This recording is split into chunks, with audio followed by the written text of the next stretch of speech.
এই মাসুম চেহারা দেখে হালকাতে নিও না। এরা খান মাসুম হইলো আপনার শরীর আপনাকে বলতেছে না আপনি একজন মাসুম মাইয়া। হ্যাঁ হ্যাঁ হ্যাঁ, হাসতে হাসতে তোমার হাসি কারা নেবো। সামনে যে পড়বে সে যে তার জানটা এমনিতেই গাওয়াই ফেলবে সেটা কোনো সন্দেহ নেই। শুধু শুধু হচ্ছে হাসতে হাসতে মারার কোনো দরকার নেই। সঠিক বলেছে। আর আম্মু আমায় বলে, কি বলে আপনার আম্মু আপনাকে বানর নাকি হচ্ছে অন্য কিছু? মানি তুমি এমন কেন? আমি বলি আম্মু আমি কেমন?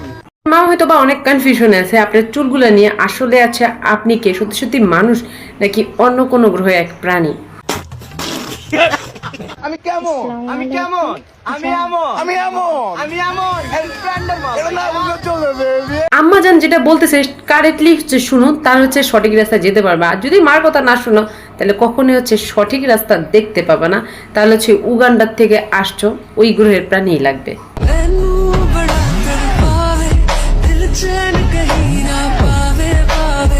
এনাদেরকে নিয়ে হচ্ছে কি বলবো, একজন দিচ্ছে সজারু কাটিং, আরেকজন হচ্ছে কি করতে চাচ্ছে সেই হচ্ছে ভালো জানে। বুঝলে বাবা,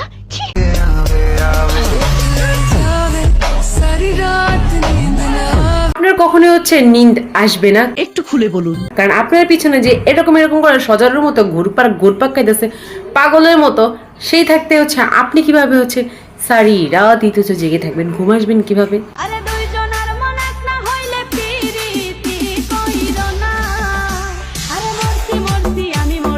বুঝলাম না, কাকা যান টাকা দিতেছে ভালো কথা, কিন্তু কামতাছে কিসের জন্য এইখানে এটাই তো বুঝতেছি না।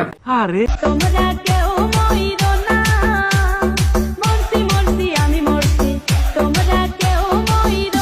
যতটুকু বুঝতে পারলাম এটা হচ্ছে একটা গানের আসর, কিন্তু আপনি এখানে কিসের জন্য কান্না করতেছেন? কান্না করবেন তো অন্য জায়গায় গিয়া।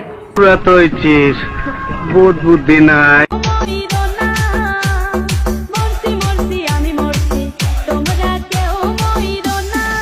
মনে হয় কাকার হচ্ছে পুরনো প্রেমিকার কথা মনে পড়েছে, এই কারণে হচ্ছে কাকা কান্নাকাটি করতেছে। আমি প্রচুর জেদি একটা মেয়ে। আপনি প্রচুর জেদি একটা মেয়ে, সেটা হইতেছে আপনার ব্যাপার, আমাদের কেন হইতেছে আপনি শুনাইতে আইছেন। আসা কোনো জিনিস তুলে নিয়ে আসি না, সেটা হোক অনেক দামি কিংবা আমার শখের মানুষ। আরে বাহ বাহ বাহ, কি ডায়লগ! হ্যাঁ মারহাবা আপনার ডায়লগে। নেন, আপনাকে 2 টাকা উপহার দিলাম, এটাও বোধহয় হয়ে যাচ্ছে বেশি। 1 টাকা থাকলে 1 টাকাই দিতাম আপনারে।